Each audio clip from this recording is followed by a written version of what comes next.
Welcome to the brand new podcast by Interpolitan Money, Capital Without Borders. We'll be discussing how money really moves across the world and why global finance is often far more complicated than it seems. Interpolitan Money's mission is to power the movement of capital across borders for the world's most sophisticated clients. And here at Capital Without Borders, we're speaking to our global network of like-minded partners who are united on that mission. My name is Kate Edwards, and I'll be your host. You can listen to this podcast on Spotify, or you can watch us on YouTube. Don't forget to subscribe and follow us on LinkedIn and Instagram at Interpolitan Money for updates. If you'd like to find out more about how Interpolitan Money can help you or your business, please give us an email at partnerships@interpolitanmoney.com. And without further ado, it only makes sense to start this podcast off with our founder and CEO, Rishi Patel. Rishi works with businesses, investors, and families who operate internationally, helping them navigate practical realities of moving and structuring capital across borders. Hi, Rishi. Hi, Kate. Hi, thank you so much for your time this morning. We're so excited that you're going to be the first guest to kick off the Capital Without Borders podcast. I'm really looking forward to it. Well, let's start off by asking you a simple question that's going to frame all of the conversations around this podcast, and that is, why does capital still struggle to cross borders? So why does capital still struggle to cross borders? Well, Kate, that's exactly the question that led to this podcast. When people talk about global finance, the conversation often sounds settled. We hear about faster payments, digital platforms, better rails, and on the surface of it, it looks like everything has improved dramatically. But when you spend time with people who actually live internationally, I'm talking about the founders, the CEOs, the family offices, the investors, you notice something different. And the same friction keeps appearing. It's the delays, the misunderstandings, and the structural gaps. I think what surprised me over time wasn't really how complex global finance is. It was how little that complexity has changed for the lives of people inside it. So this podcast exists because there's a structural gap between how global finance is discussed and how it's experienced. Yeah. So this isn't really about technology. It's about something much deeper than that. Exactly. The simplest way to understand this is really when you think of financial systems, they're very much national operations.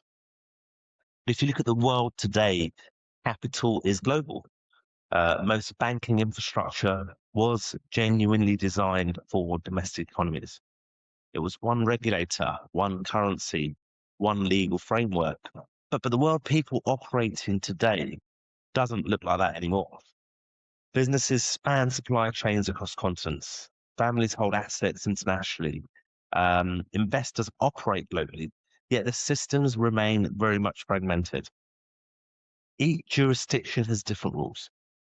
Each institution interprets risk differently. And relationships are assessed in isolation. So people experience really a patchwork rather than a coherent financial environment.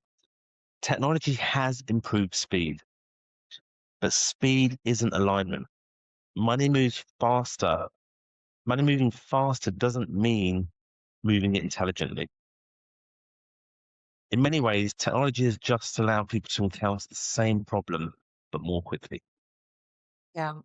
And in your experience, who is then affected by that the most? Is it your smaller clients or actually your more sophisticated ones? Yeah, I think interestingly, it's always the more sophisticated ones. We've got family offices that are managing capital across generations. You've got founders that are scaling businesses internationally, funds with multi-currency global exposure. And then you've got sort of a portfolio of international high net worths whose lives span multiple jurisdictions. You'd expect experience and resources to simplify things, but often they make the fragmentation more visible. The more global your life becomes today, the more disconnected your financial setup can feel. It's multiple banks, multiple advisors, multiple compliance processes, and nothing seems to be coordinated. I've sat with very highly capable people running international businesses who are genuinely surprised by how uncertain they feel about their own financial infrastructure. And it's not because they lack intelligence or resources, but it's because no one's ever designed the full picture intentionally. What they realize is that they don't need another product. They need genuine coherence. Mhm. So if the need is so clear, why is it that the industry hasn't solved it yet? I think it's really a combination of factors, but fundamentally it's because the conversations have focused on the wrong layer. As an industry, we're very much focused heavily on technology and far less on structure. We talk about disruption instead of governance. We talk about speed instead of judgment and access instead of trust. And global capital doesn't fail because of the lack of technology. It fails because of the lack of alignment. And that's alignment between jurisdictions, institutions, and responsibilities. At the heart of capital movements are decisions about risk and trust. And those decisions are still made by people. There's no interface that can replace human judgment.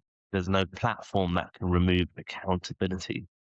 And in reality, the future isn't banks versus fintechs. It's fragmentation versus coherence. Yeah. I think that leads us nicely on to the podcast itself, Capital Without Borders. What can listeners expect to hear from our future episodes? I think this series is all about understanding how decisions around capital are actually made. We'll explore how family office structures capital internationally, how cross-border property transactions really work, how FX risk appears in volatile markets, how regulation differs from lived reality.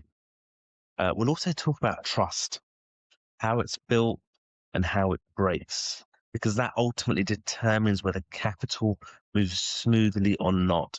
This isn't about predictions or headlines. Ultimately, it's genuinely about clarity. Brilliant. So I think that's a lovely close to our first episode. The last thing that I'd like to ask you is, what is the one thing that you would like listeners to take away from this conversation today? Okay. I think that one thing is that capital doesn't just move through systems.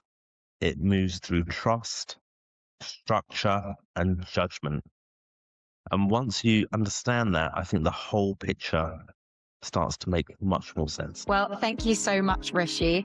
And thank you all for listening to the first episode of Capital Without Borders. We are looking forward to having many more conversations along this topic.